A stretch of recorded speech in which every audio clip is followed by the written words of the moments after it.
Hello, Hello, you! you. I'm Ed. I'm Jordan. Welcome back to Real Thrills. Your home, everything to do with films and theme parks. Absolutely. We're going to be talking about the do's and don'ts, basically, of what works for a theme park ride, like what's important to make it successful. And let's start with the do's, because that's like the fun part, isn't it? Like, what's important. Yeah.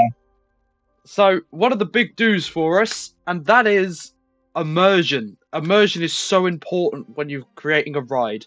You want your audience to be immersed in the world that you're creating, or for people to believe they've left the real world and seen a new world, if that makes sense. Yes, that is true, Ed. You definitely want immersion and theming to really hit a next level point. Because if you Absolutely. don't, Q looks dead. More on that later. But yes, it's very important to just bring the audience in and feel like, wow, this is a new world. I feel like I'm there in the moment.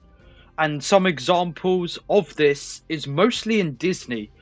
They're really great at theming their rides, a lot of their rides. For example, Tower of Terror. That's a big one. I mean, to be completely honest with you, really look anywhere else. Yeah, admittedly, are catching up, but Disney has it at the tenfold, which means that they know what they're doing, and that just shows in every single ride that they have. Especially with obviously the brand new edition a few years ago of Rise of the Resistance. That's a prime example of like immersion. Especially considering that the outside of the queue for that ride literally just has a resistance turret and nothing else, meaning that once you go into the queue, you're thinking you're going to see less, you actually get more. Of course, Pirates being one of my favourites because obviously the movie is based off the ride. Yes. And look forward to a video about filming very soon. However, yes, Universal are also great. Now they're getting there with Epic Universe, like especially with the Isle Yeah, of Berk. I mean, Some of the Isle of Berk rides are really good with immersion. mm, And even, you know what? Monsters Unchained is amazingly themed. especially from the outside and inside as well. Absolutely, the castle just looks amazing. Is the ride safety. Ride Yeah, safety is so important. because if you don't have ride safety, no one will go on your attraction. And people will get injured. Yeah, Obviously, you want to still keep that immersion, not always using, obviously, shoulder restraints. It depends on the type of ride. But oh yes, obviously, you definitely. still don't want it to be a bumpy experience or people to come out with backache, a headache, anything Mm. like that. You don't want that. And you also don't want your guests flinging round corners very violently, unless it's wild mouse roller coasters. Because that's what they're for.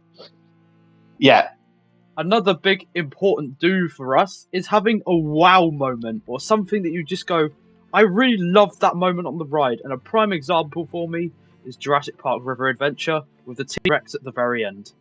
You go, wow, just as that appears. ride is so iconic that I'm glad you brought that to mind. Another attraction that does have that particular wow moment is Harry Potter and the Forbidden Journey. The same park as Jurassic Park at River Adventure as well. And the Dementor comes out and the dragon comes out. You're just lost in like, this isn't the real world anymore. This is the world that you're meant to be in. Exactly. And you know what? Even like the Hulk has it as well. It has some high wow moments that you're like, that's awesome.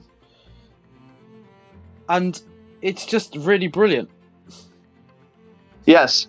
Another ride that does it very, very well, in my opinion, is The Amazing Adventures of Spider-Man, where you go in and you feel like you're actually in the offices of the Daily Bugle, the queue line.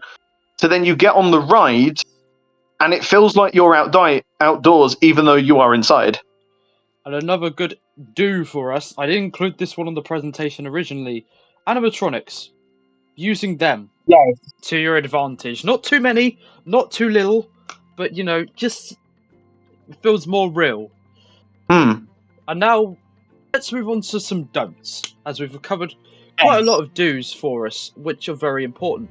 However, there's a lot of also don'ts that are very important to avoid. And one of them, Universal is very famous for at the moment. That is overcomplicating their effects. Yes. Which leads to rides breaking down. And that does put a back burner on queues, because then once they see that the ride has broken down, it means that people are not going to want to sit and wait. And Epic Universe right now is very famous for it, especially with their Harry Potter and probably Monsters Unchained. Well, the effects are too overcomplicated. Yeah, they've done too many. Now, one thing they haven't done is thought about the logistics, which is how many effects have we got going off in a scene at once? Too many. Too many effects in there, but they have far too many, and half the time, even when the ride's working, the effects don't work, and then people will complain. So you must keep those effects to a minimum, but have them in there, obviously, but don't overcomplicate it. And another thing Universal likes to do is not focus solely on ride capacity, as the ride capacity in these new rides is fucking terrible.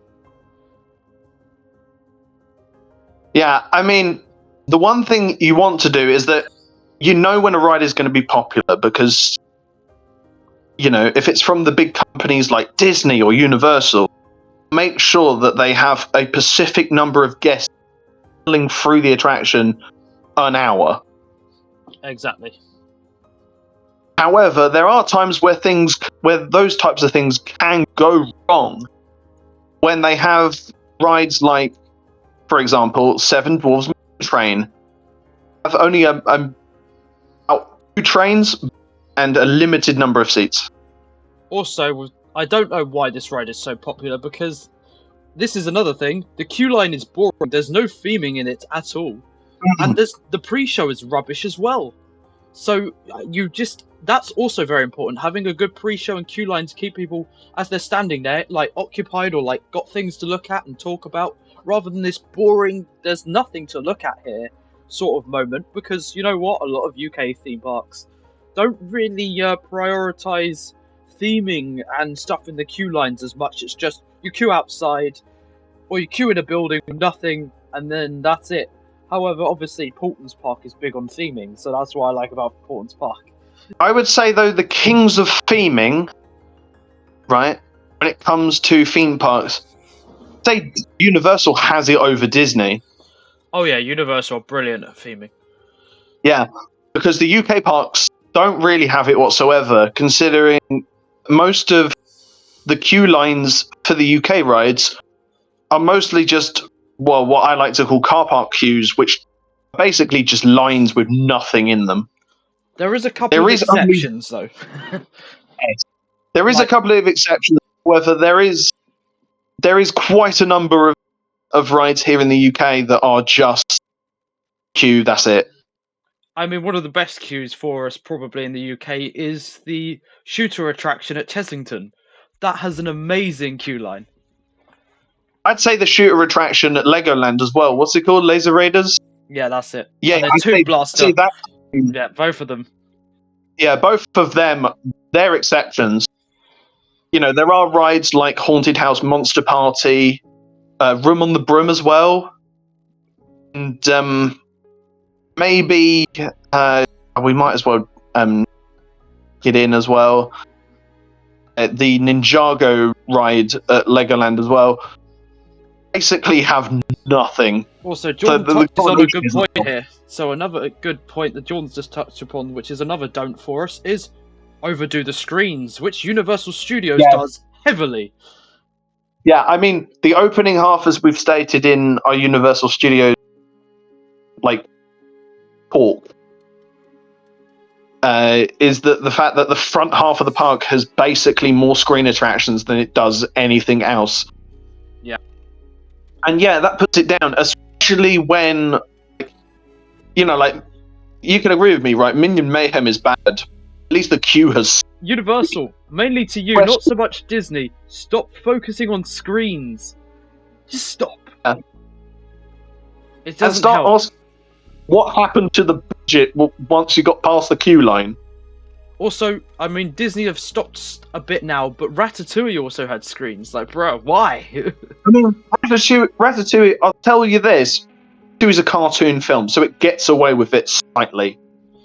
And the fact that the Dark Ride doesn't have as many screens as you think it does, because I've ridden it in the Paris version. The Paris version doesn't really have that many screens. It has more physical as well. Yeah. So it's like a mix of both, but I can see where you're coming from, because Epcot apparently has more screens than physical bits. Also, another big thing is don't just focus on the thrills of a ride, because it's not going to carry the ride. For an example, the Barnstormer in Disney, the thrills are not worth that queue. And there's nothing else to go with that ride. And the ride goes round once. And it's the same with, you know what, I'm going to say it, Stealth. It's not... Yeah, Stealth has, raceway sort of queue, so you think, oh, this is going to be sick. Then you get on it, it lasts about seconds. And then you get off, and it's like, bloody hell was that? You go up and go down. That's the ride! Yeah! Yeah, you just go... And then you see the entire park for, not even 2 seconds. If it's stalled, it's even scarier. And then that's it. Right. Endings of rides as well. The ending is so crucial. Oh, yeah. And a lot of rides screw it up. Yeah. One big example that comes to mind immediately, you again, Disney, I don't hate you that much. Tron Light Cycle Run. It's so short. Tron Light Cycle, yeah, so short. The ending is abrupt. Also, and another one, we found this ride mid anyway, but Cully River Rapids. What was that ending? Yeah. Look at dead trees! Yeah. You come off the drop at the end, you come floating round, right? And you see the rest of the park and it's like, is that it? And then it just ends. It's dumb, but there are some rides with great endings though. If we're going to throw in some good examples, like Tiana's, it has a great drop at the end, and it really ends so well. Tiana's hits the ending with a bang, because you go down a 50 drop, so then you come around the corner and they sing the special spice, and you got animatronics really everywhere. It's brilliant. I think another one with a great ending is Pirates, where it shows Captain Jack. Yeah, Pirates of the Caribbean. Yeah, I like that. The only thing that bugs me down about Pirates, though, is that in Magic Kingdom, because we haven't done any of the other versions, the Jack Sparrow sequence, right, is encased in a black sort of hallway. So the only thing you can see, right? Yeah. And then once you get the ride, you can't see him no more because the room is so black. And I'm a bit bugged on that one. So yeah, I agree. It's a great ending, and the song is iconic. Once you get off, it's like, okay, where are we now, and how do we exit? And with all that being said, I've been Ed. Jordan. You. And that's a wrap. See you later, everybody. Real thrills.